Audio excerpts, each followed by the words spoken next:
नमस्कार दोस्तों, मैं मनोविज्ञान विशेषज्ञ Lokesh Kumar paper can YouTube online classes में आप सभी का हार्दिक स्वागत करता हूं। तो दोस्तों, जैसा कि हम मनोविज्ञान में पिछली क्लास में बात कर चुके थे कि सब 19वीं सदी में चेतना का विज्ञान, इस मनोविज्ञान को एक नाम दिया गया।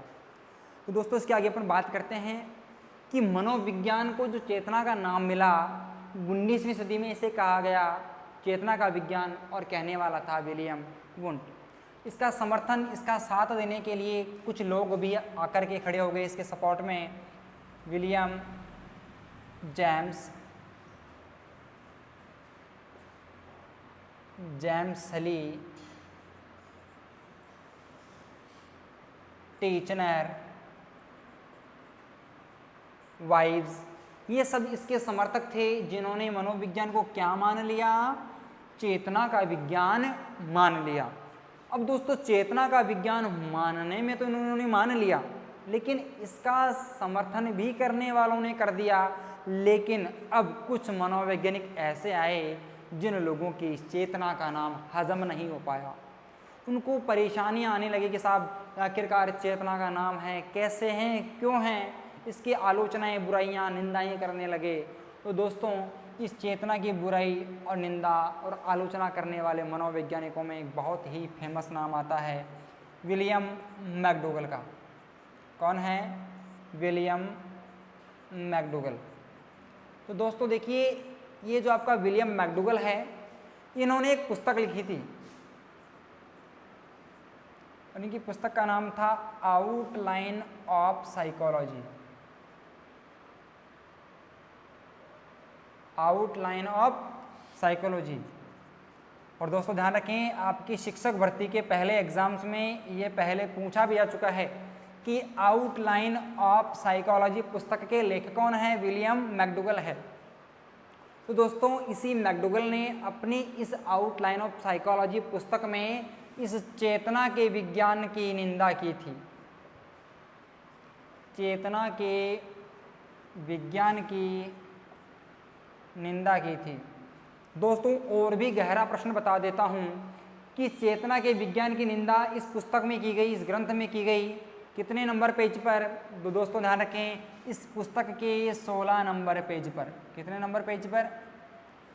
16 नंबर पेज पर इस मैकडूगल के द्वारा इस पुस्तक में चेतना के विज्ञान की बहुत ही कड़वी आलोचना, निंदा और बुराइयां की गई थी। इसकी आलोचना, बुराई और निंदा करते हुए ये आपका मैकडूगल एक बात कहता है कि यह मनोविज्ञान का दुर्भाग्य है।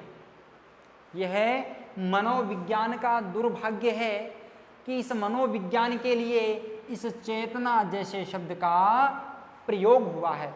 ऐसा कहकर के इसकी आलोचना, बुराई और निंदा करने वाला मनोवैज्ञानिक कौन था? William McDougall. पुस्तक का नाम क्या था? Outline of psychology. और कितने नंबर पेज पर? 16 नंबर पेज पर इन्होंने इसकी आलोचना, बुराई और निंदा की थी। ठीक है दोस्तों, तो देखिए इसके आगे हम बात करते हैं। अब बुराई करने वाले विद्वानों में एक नाम आपका और आकर के जुड़ जाता है। तो दोस्तों, आपका इसकी बुराई करने वाले विद्वानों में एक नया नाम आता है जिसका नाम है सिगमंड फ्रायड। कौन है दोस्तों? Sigmund Freud. और दोस्तों, इस सिगमंड फ्रायड ने एक सिद्धांत दिया है, मनोविश्लेषणवाद का सिद्धांत। कौन सा सिद्धांत? मनोविश्लेषणवाद का सिद्धांत। और इस सिगमंड फ्रायड ने जो मनोविश्लेषणवाद का सिद्धांत दिया,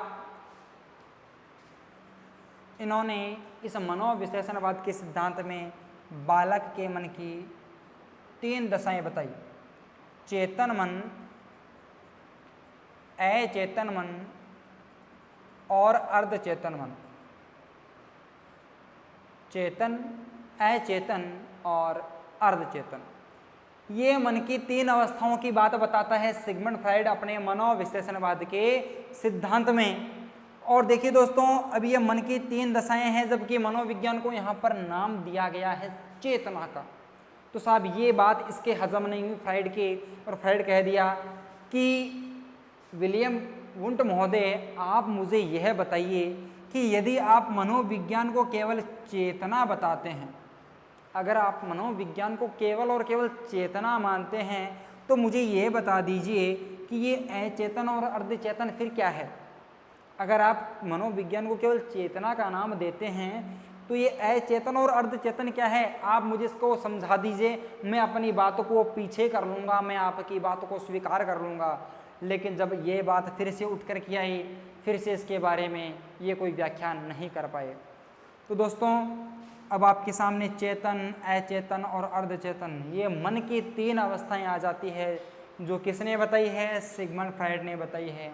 कौन से सिद्धांत में बताई है, मनोविश्लेषणवाद के सिद्धांत में बताई है। तो दोस्तों देखिए, इस मनोविश्लेषणवाद के सिद्धांत में जो मन की 3 अवस्थाएं हैं, बात कर लेते हैं चेतन मन की कि साहब चेतन मन कौन सा होता है। तो दोस्तों देखिए, चेतन मन आपके कुल टोटल मन का 1/10 या कह सकते हैं 10% होता है। चेतन मन का कुल हिस्सा या कुल भाग, कुल पार्ट कितना होता है, ओनली 10%, 1/10 या 10% होता है। अब प्रश्न ये भी आपका एग्जाम में पूछा है कि चेतन मन आखिरकार होता कौन सा है। तो दोस्तों देखिए, चेतन मन वह होता है जिसमें बालक केवल आंखों से नहीं बल्कि बालक अपने माइंड से भी जागृत अवस्था में रहता है। अर्थात कह सकते हैं बालक के मस्तिष्क से जागृत अवस्था, बालक के मस्तिष्क से जागृत अवस्था कौन सा मन कहलाती है, आपका चेतन मन कहलाती है। और यह कुल मन का 1/10 या केवल 10% यानी कि 10% होता है। ठीक है दोस्तों, अब बात आ जाती है कि सब ये आखिरकार चेतन मन है कौन सा। तो दोस्तों एट प्रेजेंट अभी आप सब लोगों का जो मन काम कर रहा है, जो आप सब लोग अभी बिल्कुल एक टक लगाए मुझे देख रहे हैं, मेरी बात सुन रहे हैं, जो भी मैं आपको बता रहा हूँ वो सुन कर के आप समझ कर के अपने मन में ग्रहण करने की कोशिश कर रहे हैं। ये सब कुछ करने में बालक का चेतन मन कार्य करता है। दोस्तों एग्जामिनर की सोच को आप लोग पकड़ भी नहीं सकते हैं, इतने प्रश्न को घुमा कर के वो आपसे पूछ सकता है। तो अगर आपसे एग्जामिनर ये पूछ लें कि कक्ष में अध्ययन करते समय बताइए छात्रों का कौन सा मन कार्य करता है, तो दोस्तों ध्यान रखेंगे छात्र अपनी खुली आंखों के साथ अपने दिमाग को भी जागृत अवस्था में रख करके शिक्षक की बातों का अनुकरण करते हुए सीखने की कोशिशें और प्रयास करता है। अर्थात छात्रों का कक्ष में चेतन मन कार्य करता है। अब दोस्तों बात आ जाती है अचेतन मन की। तो देखिए दोस्तों, चेतन मन कितना था 10% और अचेतन मन आपका होता है 9/10 या 90%, यानी कि 90%। चेतन कितना 10%, अचेतन कितना 90%। अब साहब इसमें क्या होता है, तो देखिए दोस्तों, चेतन मन की सहायता से आपने जो कुछ भी देखा है, सीखा है, आपने जिन भी बातों का अनुकरण किया है, उन सब बातों को आप लोग देख करके, सीख करके, समझ करके अपने मन में परमानेंटली स्टोर करने की कोशिशें करते हैं, प्रयास करते हैं। आप चाहते हैं कि ये बातें आपके जीवन में लाइफ टाइम के लिए आपकी मेमोरी में सेव रहें, एक संग्रहण केंद्र में आपकी बातें संग्रहित रहें, स्टोर रहें, ताकि आपको जब भी ज़रूरत पड़े आप उनको वहाँ से निकाल कर अपने उत्तर की पहचान कर लें। तो देखिए दोस्तों, चेतन अवस्था में रहकर आपने जो कुछ भी ज्ञान देखा था, सीखा था, सुना था और समझा था, वो सारा ज्ञान सीखकर आपके कौन से मन में स्टोर किया जाता है, संग्रहित किया जाता है, अचेतन मन में। तो दोस्तों ध्यान रखें, अचेतन मन ज्ञान का संग्रहण कोश या ज्ञान का संचित कोश भी कहलाता है। ज्ञान का संचित कोश, ज्ञान का संचित कोश कौन सा मन है दोस्तों, अचेतन मन। और यही नहीं दोस्तों, आप अपने जीवन में बहुत सारी इच्छाएं पूरी करना चाहते हैं, आप अपने जीवन में बहुत सारे सपने संजो कर के रखते हैं, बहुत सारे सपनों को पूरा करना चाहते हैं, लेकिन दोस्तों आपके जीवन में कई ऐसे पड़ाव आते हैं, कहीं ऐसी मुश्किलें, ऐसी तकलीफ़ें आती हैं कि आप अपनी उन सब इच्छाओं को, आप अपने उन सब सपनों को पूरा नहीं कर पाते हैं, चाहे कारण कुछ भी रहा हो, और मजबूरन आपको अपनी उन सब ऐसी इच्छाओं, भावनाओं को दबाना पड़ता है, आपको अपनी इच्छाओं को मार करके भूलना पड़ता है। लेकिन दोस्तों, क्या वो परमानेंटली, क्या जीवन भर के लिए, क्या स्थायी रूप से वो सब अतृप्त इच्छाएं क्या आपसे दूर हो जाती हैं? नहीं, वो जीवन भर के लिए स्थायी रूप से कभी भी आपसे दूर नहीं होती हैं। वो कहीं ना कहीं आपके मन में किसी कोने में ज़रूर सेट रहती हैं। तो दोस्तों, वो आपका मन कौन सा है? अचेतन मन है। तो दोस्तों, आपका सेकंड ग्रेड शिक्षक भर्ती में भी यहाँ से प्रश्न पूछा गया है, रीट भर्ती में भी पूछा जाएगा। तो आपका प्रश्न क्या होगा कि कड़वे अनुभव, कड़वी बातें, जीवन के दुख दर्द अनुभव ये बालक के कौन से मन में संग्रहित होते हैं? हम कहेंगे अचेतन मन में। और आपका जो प्रश्न था वो लैंग्वेज में बता देता हूँ। कटु अनुभूतियों, दुखद बातों और अतृप्त इच्छाओं का भंडार कौन सा मन कहलाता है? दोस्तों, अचेतन मन कहलाता है। कौन सा मन? अचेतन मन। कुल मन का कितना भाग? 90%। और दोस्तों, बात करते हैं नंबर 3, अर्धचेतन मन की। तो देखिए दोस्तों, चेतन मन इसको कहते हैं इंग्लिश में कॉन्शियस, अचेतन मन अनकॉन्शियस, और अर्धचेतन मन आपका होता है सबकॉन्शियस। ठीक है, तो अर्धचेतन मन की अपन बात करते हैं। तो देखिए, अब अर्धचेतन मन में अब आप लोग कहेंगे गुरुजी कि आपने तो 10% ये बता दिया, 90% ये तो पूरा 100% हो गया, अब इसके लिए तो कोई हिस्सा बचता ही नहीं है। बिल्कुल नहीं बचता है, लेकिन बचता कैसे है, इसकी कंडीशंस कैसे हमारे सामने आती है, यहाँ से भी आपकी रीट में, सीटेट में, थर्ड ग्रेड में, सेकंड ग्रेड में, फर्स्ट ग्रेड में, सभी शिक्षक भर्तियों के एग्जाम में आपके यहाँ से प्रश्न पूछा जा चुका है। तो देखिए दोस्तों, अर्धचेतन मन क्या है? तो देखिए, ये जो आपका अर्धचेतन मन होता है, यह चेतन और अचेतन दोनों के बीच की अवस्था होता है। यह चेतन और अचेतन दोनों के बीच की अवस्था माना जाता है। भाई, बीच की अवस्था कैसे? तो इसको समझने के लिए एक बार मैं फिर से आपको इधर से इधर की ओर लेकर आता हूँ। चेतन मन से आप क्या कर रहे थे? किसी की बातों का अनुकरण कर रहे थे, अपने आँखों के साथ माइंड को भी जागृत अवस्था में रहकर सुन रहे थे, सुन और सीख करके, समझ करके अपने मन में, कौन से मन में? अचेतन मन में इस ज्ञान को संग्रहित कर रहे थे। अब जब आपने जो देखा, सीखा, सुना, समझा, जिसको आपने अपने अचेतन मन में संग्रहित भी किया, जैसा कि अभी आप सब लोग कर रहे हैं, मेरी वीडियो को देख करके, मेरी क्लास को देखकर आप लोग समझने की कोशिश कर रहे हैं, और समझकर आप इसको अपने अचेतन मन में स्टोर भी कर लेंगे।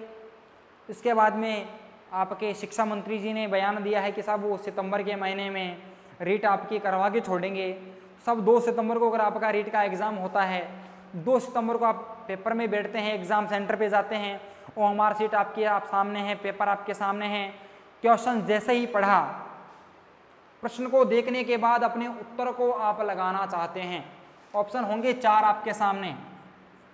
अब 4 ऑप्शन देखते ही आप धीरे धीरे हर एक प्रश्न के अकॉर्डिंग उस विकल्प को उसके साथ सेट करेंगे कि साहब इस प्रश्न के अनुसार इसका विकल्प कौन सा सही होना चाहिए। तो दोस्तों, आप उत्तर की पहचान करेंगे कहाँ से? अरे भाई, जहाँ आपने उत्तर संग्रहित किया था वहीं से तो उत्तर आप पहचान करके अपने चेतन मन में लाएंगे ना। तो उत्तर कहाँ रखा हुआ आपका? ज्ञान का संग्रहण कौन से मन में है? अचेतन मन में। और इस अचेतन मन में रखा हुआ वह ज्ञान, वह उत्तर आपके कौन से मन में आएगा? चेतन मन में आएगा।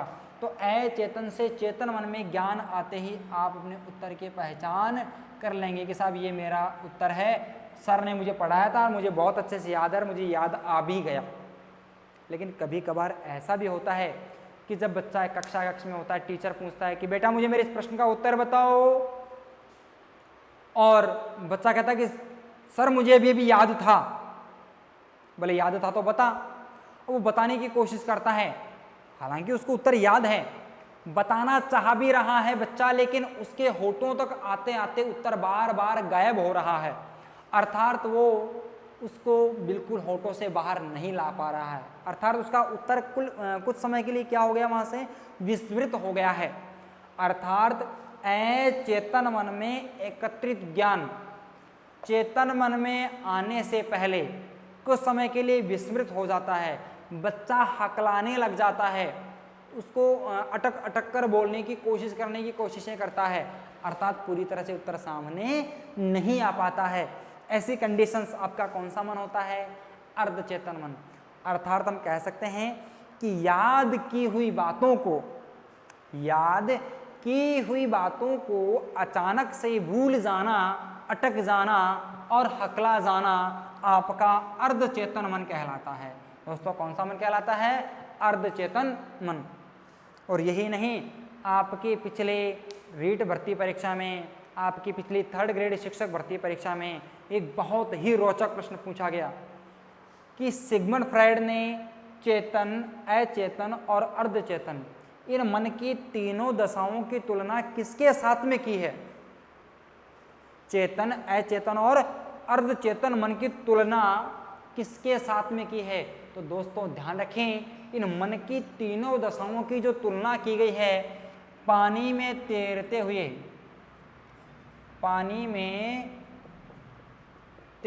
हुए बर्फ के टुकड़े के साथ में,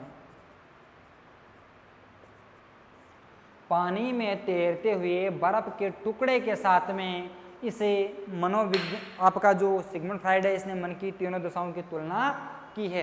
कैसे की है मैं बताता हूं। तो देखिए दोस्तों, आप जानते हैं कि जब हम कोई भी बर्फ का टुकड़ा पानी में डाल देते हैं, बर्फ का टुकड़ा पानी में डाल देते हैं, तो बर्फ की कंडीशंस कैसी होती है? शायद आप लोग बहुत जान पा रहे होंगे, अच्छे से समझ पा रहे होंगे मैं क्या कहना चाह रहा हूँ। ये मान लीजिए कि साहब बर्फ का टुकड़ा अपने पास में है, ये पानी का एक बर्तन है, ये पानी की टंकी है, इसमें अपन ने बर्फ का एक टुकड़ा डाल दिया। तो दोस्तों आप लोग उसको देख पाएंगे ढंग से और एहसास करेंगे कि आपका बर्फ का पूरा टुकड़ा पानी में नहीं जा पा रहा है। आप इसको धक्का देकर अंदर धकेलते हैं, वो बर्फ फिर से निकल करके बाहर आपके आ जाती है। अर्थात आपका बर्फ का लगभग 90% हिस्सा तो पानी में डूब जाता है, लेकिन आप कितने ही उसको धक्का मारकर अंदर धकेलोगे फिर से निकलकर बाहर आएगा। लेकिन बाहर ऐसा भी नहीं कि पूरी बर्फ ही आ जाएगी आपकी, केवल 10% ही हिस्सा बाहर आएगा। समझ रहे हैं दोस्तों? तो 90% हिस्सा आपका पानी में डूबा हुआ है, 10% आपका ऊपर है। तो समझ पा रहे होंगे और समझ भी गए होंगे कि मैं कहना क्या चाह रहा हूँ। तो दोस्तों ये 90% हिस्से की तुलना जो कि आपका पानी में डूबा हुआ है, इसकी तुलना की गई है आपके कौन से? अचेतन मन से। किससे? अचेतन मन से। और ये जो 10% हिस्सा आपका बाहर है, इसकी तुलना किसके साथ की गई है? आपके चेतन मन से की गई है। अब आप लोग कहेंगे गुरुजी चेतन भी हो गया, अचेतन भी हो गया, अर्धचेतन मन कहाँ भग गया? अरे कहीं नहीं भगा, वो भी इसके साथ ही है। तो 10% हिस्सा आपका बाहर था, 90% अंदर था। लेकिन आपने बर्फ के टुकड़े के साथ में एक नौटंकी और देखी होगी कि बर्फ कभी भी इस पानी के बर्तन में, पानी की टंकी में स्थिर अवस्था में नहीं होती है, ये बार बार यहाँ पर हिचकोले लेती रहती है, अंदर बाहर का सीन बनाती है।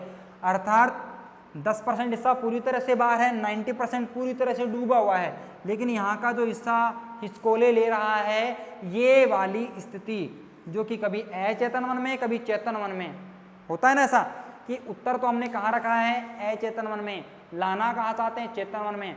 आना चाहता है, होठों की सहायता से बोलना चाहते हैं, लेकिन हम अटक जाते हैं कि यार वो था ना उत्तर, क्या था? अरे वो था ना, क्या था? ऐसी कंडीशन इसके साथ है, कभी अचेतन में, फिर थोड़ा चेतन में, फिर अचेतन, फिर चेतन। तो ये पानी को छू कर के निकलने वाला जो हिस्सा है दोस्तों, ये आपका कौन सा मन है? ये अर्धचेतन मन को प्रदर्शित करता है। अब दोस्तों इसके बाद हम बात करते हैं आपकी 20वीं सदी की। और 20वीं सदी में दोस्तों एक बहुत ही बड़ा तूफान आया। इसकी जो अवधारणा है आज के वर्तमान परिप्रेक्ष्य में निकल करके बाहर आ गई। 20वीं सदी में जो नाम मिला उसका संबंध आज के इस वर्तमान समय के साथ जुड़ गया और इसका स्वरूप बहुत ही ज़्यादा व्यापक और विस्तारित होता चला गया। सब लोगों ने इसको बिल्कुल प्रामाणिक रूप में स्वीकार कर लिया, लेकिन आखिरकार वो 20वीं सदी में ऐसा हुआ क्या, ऐसा लोगों ने क्या किया, ऐसा कौन सा नाम इसको मिला, इसकी व्यापक व्याख्या कैसे हो गई, कैसे इसको इतनी प्रसिद्धि मिल पाई, ऐसा क्या हुआ 20वीं सदी में कि आज इसका स्तर इतना ऊंचे लेवल पर आ गया। तो दोस्तों ये सब बातें हम लोग करेंगे आपकी अगली क्लास में। तो दोस्तों ये वीडियो आपको कैसा लगा हमें कमेंट बॉक्स में कमेंट करके ज़रूर बताएं, और हमारे चैनल को सब्सक्राइब करें, और सब्सक्राइब करने के बाद बेल आइकन को ज़रूर दबाएं ताकि हमारी वीडियो का नोटिफिकेशन आपको जल्दी से जल्दी मिल सके, और चैनल को लाइक करना शेयर करना बिल्कुल नहीं भूलें। Thank you.